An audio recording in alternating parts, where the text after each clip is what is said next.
Hello friends, welcome to the GS foundation.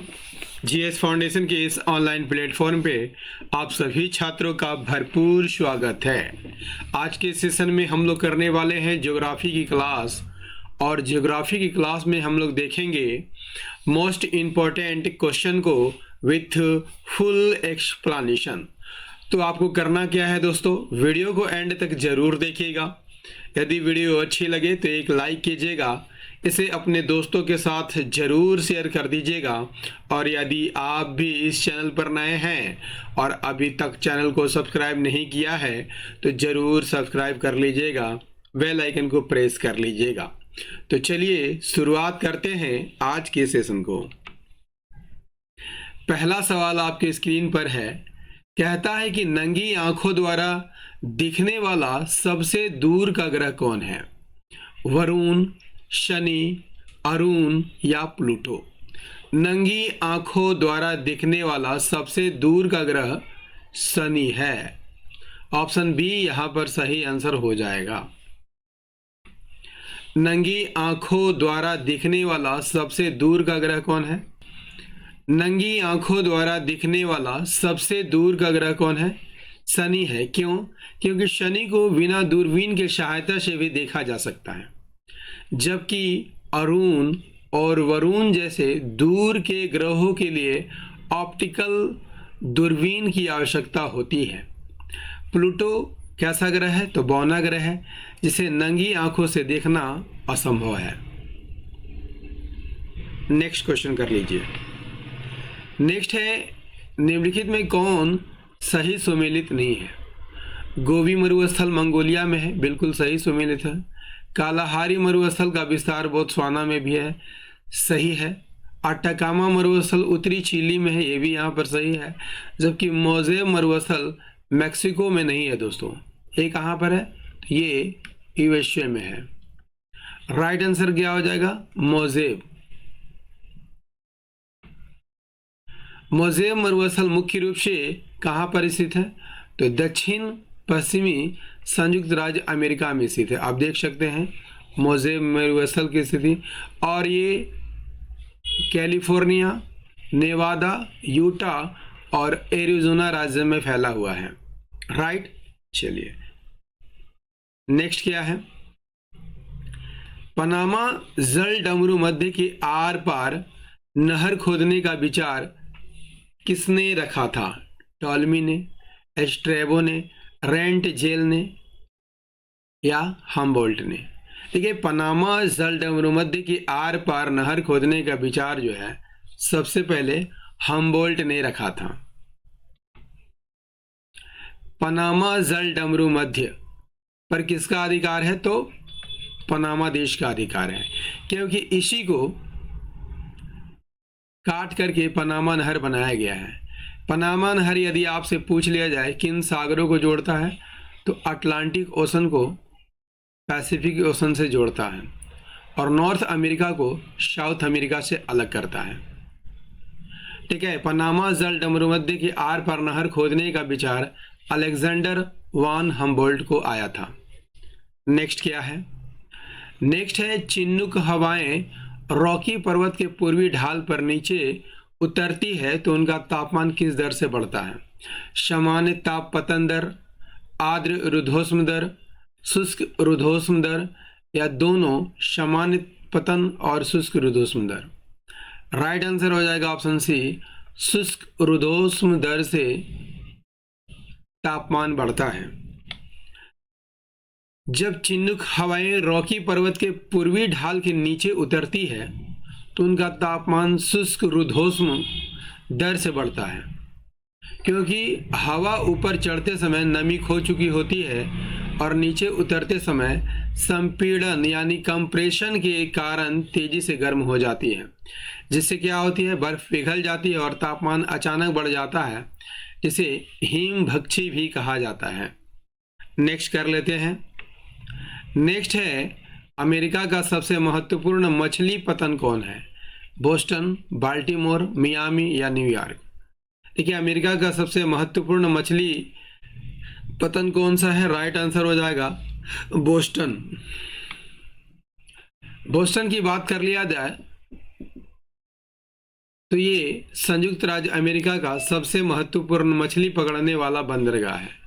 Boston की बात कर लेते हैं तो अमेरिका के मैसाचुसेट्स जो है उसकी राजधानी है और राज्य का सबसे बड़ा शहर है। राइट, चलिए अगला कर लेते हैं। अगला है लेप्स कहाँ पाए जाते हैं। लेप्स जनजाति कहाँ पर पाए जाते हैं? न्यूजीलैंड में, कजाकिस्तान में, दक्षिणी रूस में या स्कैंडिनेवियन क्षेत्र में। सही आंसर हो जाएगा लेप्स जनजाति स्कैंडिनेवियन क्षेत्र में पाया जाता है। लेप्स जनजाति कहाँ पर पाए जाते हैं? स्कैंडिनेवियन क्षेत्र में पाया जाता है। लेप्स लोगों का दूसरा नाम सामी भी है, जो उत्तरी यूरोप के स्कैंडिनेवियन क्षेत्र के मूल निवासी हैं। स्कैंडिनेविया में कौन कौन से देश आते हैं? नॉर्वे, स्वीडन और डेनमार्क। ठीक है, कौन कौन आते हैं? नॉर्वे, स्वीडन और डेनमार्क आते हैं। ठीक है, डेनमार्क। इन तीनों को स्कैंडिनेवियन देश कहा जाता है। जब इसमें फिनलैंड और आइसलैंड को शामिल कर लिया जाता है तो इसे क्या कहा जाता है? नॉर्डिक देश कहा जाता है। राइट, जब इसमें फिनलैंड को और आइसलैंड को शामिल कर दिया जाता है तो इसे क्या कहा जाता है? नॉर्डिक देश कहा जाता है। राइट, चलिए अगला कर लेते हैं। भारतीय सड़क प्रणाली का विश्व में कौन सा स्थान है? दूसरा, तीसरा, चौथा या पांचवा?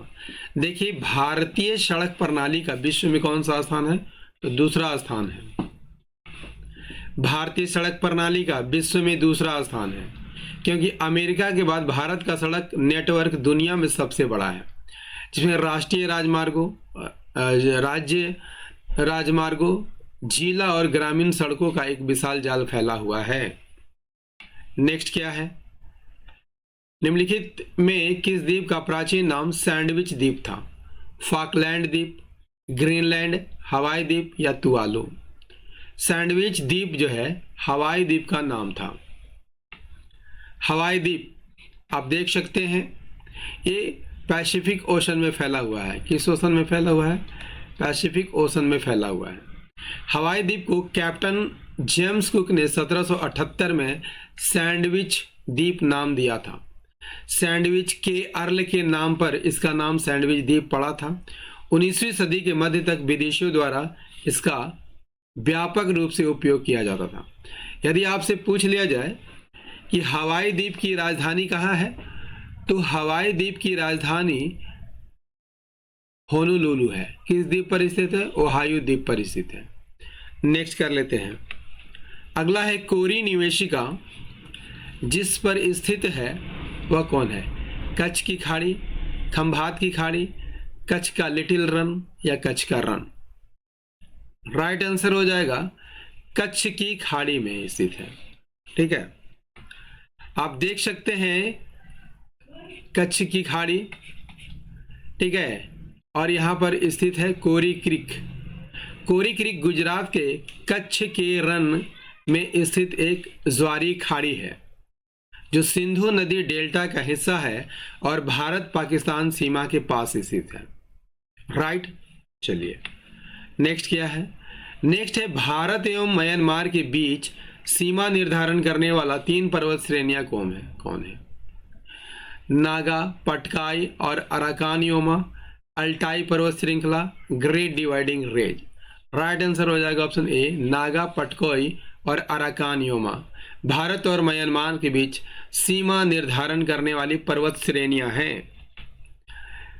भारत और म्यांमार के बीच सीमा बनाने वाली पर्वत श्रेणियां कौन है? नागा, पटकोई और अराकानयोमा। ठीक है, क्योंकि पटकाई बूम, नागा पहाड़ियां, लेटामोल की पहाड़ियां मिलकर प्राकृतिक सीमा बनाती हैं। कौन कौन पहाड़ियां? पटकाई बूम, नागा पहाड़ियां, लेटामोल की पहाड़ियां और लुसाई की पहाड़ियां। ये सभी जो है म्यांमार के बीच सीमा बनाती है। पूर्वांचल पर्वतमाला का यह हिस्सा है और अराकानयोमा तक फैला हुआ है। नेक्स्ट कर लेते हैं। और सेशन कैसा लग रहा है दोस्तों, आप कमेंट करके जरूर बताइएगा। सहस्त्रधारा जलप्रपात कहाँ स्थित है? देहरादून, मसूरी, पंतनगर या श्रीनगर? सहस्त्रधारा जलप्रपात कहाँ स्थित है? तो देहरादून में स्थित है। सहस्त्रधारा जलप्रपात उत्तराखंड राज्य के देहरादून जिले में स्थित एक प्रसिद्ध पर्यटन स्थल है। यहाँ चूना पत्थर की गुफाओं से हजारों धाराओं के रूप में पानी गिरता है, इसलिए इसे सहस्त्रधारा कहा जाता है। चित्र में भी आप देख सकते हैं सहस्त्रधारा का नज़ारा। अगला है भारत के 4 प्रमुख नगरों में न्यूनतम तापांतर किसका है? हैदराबाद, मुंबई, चेन्नई या दिल्ली? देखिए न्यूनतम तापांतर जो है मुंबई का है। मुंबई समुद्र तट पर स्थित नगर है, इसलिए यहाँ समुद्री प्रभाव के कारण तापमान में उतार चढ़ाव कम होता है। इसी वजह से भारत के 4 प्रमुख नगरों में न्यूनतम तापांतर मुंबई का पाया जाता है। राइट, चलिए नेक्स्ट करते हैं। निम्नलिखित राज्यों एवं केंद्र शासित प्रदेशों में से प्राकृतिक वनों से आच्छादित उच्चतम प्रतिशत भौगोलिक क्षेत्र कहाँ पर है? अंडमान निकोबार, मेघालय, अरुणाचल प्रदेश, मध्य प्रदेश। राइट आंसर हो जाएगा अंडमान और निकोबार द्वीप समूह में। प्राकृतिक वनों से आच्छादित उच्चतम प्रतिशत कहाँ पर है? अंडमान निकोबार द्वीप समूह में है, क्योंकि ये केंद्र शासित प्रदेशों में सबसे अधिक वन क्षेत्र प्रतिशत रखता है, जबकि मिजोरम की बात कर लिया जाए तो ये शीर्ष पर है। नेक्स्ट क्या है? नेक्स्ट है महाराष्ट्र के काली मिट्टी के क्षेत्र में कपास को गन्ने की फसल से प्रतिस्पर्धा का सामना करना पड़ रहा है, इसका कारण क्या है? दोस्तों यहाँ पर इसका कारण डायरेक्ट आप जान लीजिए। सिंचाई सुविधाओं का प्रसार के कारण यह क्षेत्र गन्ने की कृषि के अनुसार बन गया है तथा गन्ने की फसल अधिक लाभप्रद है। ठीक है, नेक्स्ट क्या है? महाराष्ट्र के काली मिट्टी वाले क्षेत्र में कपास को गन्ने की प्रतिस्पर्धा का सामना करना पड़ रहा है, क्योंकि सिंचाई सुविधाओं का यहाँ पर विस्तार हो गया है और विस्तार के कारण इस क्षेत्र को गन्ने की कृषि के अनुकूल बना दिया है और गन्ना कपास की तुलना में अधिक लाभदायक फसल साबित हो रही है, जिससे किसान गन्ने की ओर रुख कर रहे हैं। आई बात समझ में? नेक्स्ट क्या है? विश्व का सर्वोत्तम किस्म का अबरख प्राप्त होता है धनबाद से, हजारीबाग से, झरिया से या कुल्टी से? देखिए सर्वोत्तम किस्म का अबरख जो है हजारीबाग से प्राप्त होता है। विश्व का सर्वोत्तम अबरख हजारीबाग और कोडरमा से प्राप्त होता है। राइट, जो कोडरमा गया हजारीबाग बेल्ट का हिस्सा है और यह उच्च गुणवत्ता वाले रूबी अबरख के लिए प्रसिद्ध है। नेक्स्ट कर लेते हैं। नेक्स्ट है भारत में कागज उद्योग का प्रथम सफल कारखाना 1879 में कहां पर लगाया गया था? राइट आंसर हो जाएगा श्रीरामपुर में लगाया गया था। भारत में कागज उद्योग का प्रथम सफल कारखाना कहां लगा था? श्रीरामपुर में लगा था। श्रीरामपुर में लगा था। ठीक है, चलिए अगला क्या कहता है दोस्तों? भारत में सूती वस्त्र और मशीनरी का सर्वाधिक निर्यात निम्न में से किस बंदरगाह से होता है? मुंबई, कांडला, कोलकाता या चेन्नई? राइट आंसर हो जाएगा मुंबई बंदरगाह से होता है। भारत में सूती वस्त्र और मशीनरी के सर्वाधिक निर्यात कहां से होता है?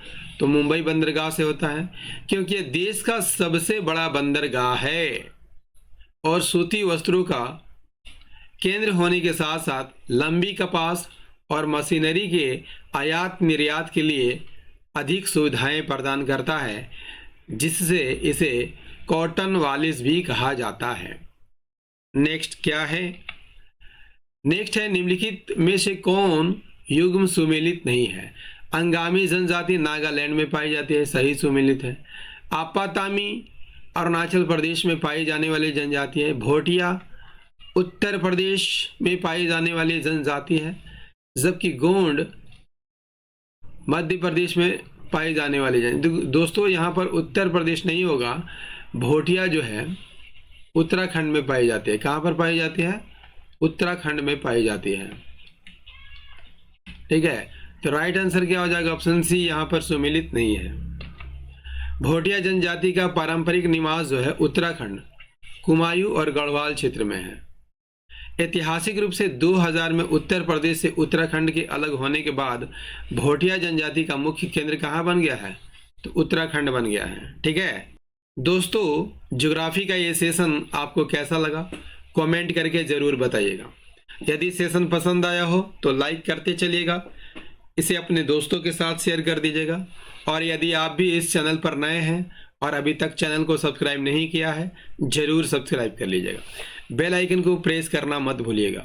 इससे क्या होगा, मेरे आने वाली हर वीडियो का नोटिफिकेशन जो है आपको सही समय पर मिल जाएगा। ठीक है, तो मिलते हैं अगले सेशन में पॉलिटी के प्रश्नों के साथ। तब तक के लिए जय हिंद, धन्यवाद।